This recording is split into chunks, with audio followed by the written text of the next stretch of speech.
Welcome to the Genius Factory. Enjoy the video. In this video, I will explain how to make hummus healthy. We'll begin by selecting the finest ingredients to ensure both deliciousness and nutritional value. First, choose high-quality dried or canned chickpeas as your foundation.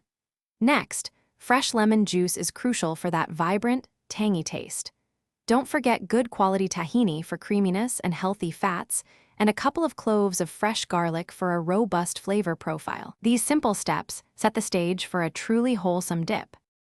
To make your hummus even healthier, consider a few smart ingredient swaps. You can reduce the amount of tahini by about 1/4, replacing some of its richness with a tablespoon or two of water to maintain a smooth texture. While a drizzle of extra virgin olive oil on top is lovely, use it sparingly. For an extra boost of vitamins and flavor, try blending in roasted red peppers or a handful of fresh spinach. These adjustments keep it light and nutritious.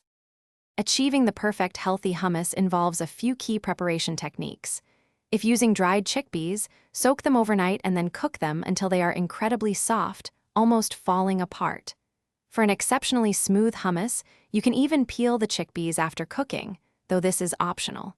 Combine all your ingredients in a food processor and blend until completely smooth and creamy. Finally, taste and adjust the seasoning with a little salt and a pinch of ground cumin for warmth. Once your healthy hummus is ready, there are many delightful ways to enjoy it. Serve it alongside a colorful array of fresh vegetable sticks like carrots, cucumbers, and bell peppers for a satisfying snack. It also makes an excellent spread for whole grain toast or a delicious addition to a salad bowl. Store any leftovers in an airtight container in the refrigerator for up to 5 days to maintain freshness. A sprinkle of paprika and fresh parsley makes a beautiful and tasty garnish. Thanks for watching. If you found this helpful, don't forget to like and subscribe.